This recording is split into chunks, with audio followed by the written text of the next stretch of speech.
GDS. We're naming the state line's best pizza, and we've got the latest unmasked contestant from The Masked Singer, too.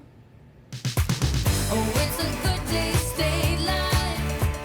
Thanks so much for being here tonight. We're going to get things started with the latest contestant unmasked on The Masked Singer last night, Jerry Springer. This is a huge deal. Jerry Springer, hello. Thanks so much for being here. Well, thanks for having me. I have to imagine after so many years of success on TV, it was probably pretty crazy to be walking around in that mask and having people not know who you are. How did that feel? Well, I always prefer that people not know who I am, but that was the toughest challenge, truthfully, wearing the costume, because when I was the Beetle, I was wearing this huge head, and as I was moving around, the eyes of the openings in the mask weren't where my eyes were, so I couldn't see anything. And I was worried not only to remember the words, but also that I wouldn't fall off the stage, or what direction was I walking in. So that turned out to be the toughest thing for me. But it was great fun. The people were so professional, and the panel was great. They were very understanding. So I don't know if you've spent much time on your Wikipedia page lately, Jerry, but you've done pretty much everything there is to do in the television world, even in politics in the last 4 or 5 decades. Is there something that you still want to do?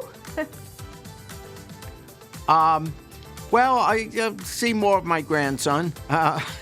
No, I'm not professionally. I've been so lucky, and I'm fully aware of that it'd be arrogant for me to say, well, I want to get to do this. I've been given every opportunity to have just the greatest jobs in the world, and I'm just very grateful. I'm lucky. I don't have any particular talent, and yet I've had a career in show business, which, I don't understand. It's luck. It really is pure luck. Being a talk show host, anybody can do that. You only have to know 3 lines. If you want to be a talk show host, you have to be able to say, "You did what? Come on out. We'll be right back." And then you're a talk show host. But I got an opportunity to be on a show like The Masked Singer, and that was just fun. It was like an early Halloween party. All right, Jerry, before we go, it's Halloween week here on GDS. What's your favorite Halloween candy? Do you have a favorite? Well, I don't even know that they make them anymore. I loved Clark bars. Well, thank you so much for being here with us tonight. Okay, take it easy. Watch The Masked Singer. Thanks. We'll be right back with a pet travel tips after a look at what's happening tomorrow night on Overtime. High school football's second season begins this weekend with the first round of the IHSA playoffs. The NIC-10 has 5 teams in the playoff field. 3 of them will be in action Friday night for home games. One is Guilford. The Vikings are in the playoffs for the first time since 2013. That was also the year they got their last playoff win.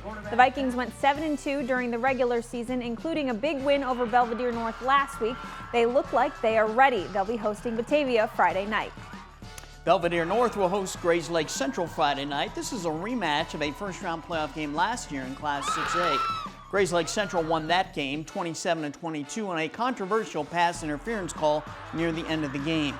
Grays Lake Central won 6 games during the regular season. Belvedere North won 7 games. Hononegah will also take the field Friday night for a Class 7A game. The Indians will host Normal Community. Normal won 6 games during the regular season. Hononegah won 7. The Indians have made the playoffs 15 straight years. Boylan and Harlem will both play Saturday afternoon in separate playoff games.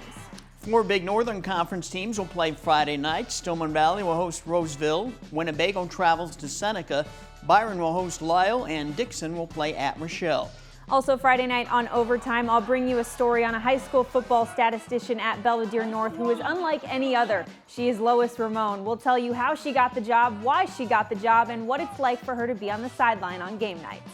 Join us Friday for Overtime for highlights, a preview of Saturday's action, and more on Fox 39. That is after the World Series game and after a half-hour version of the Fox 39 News.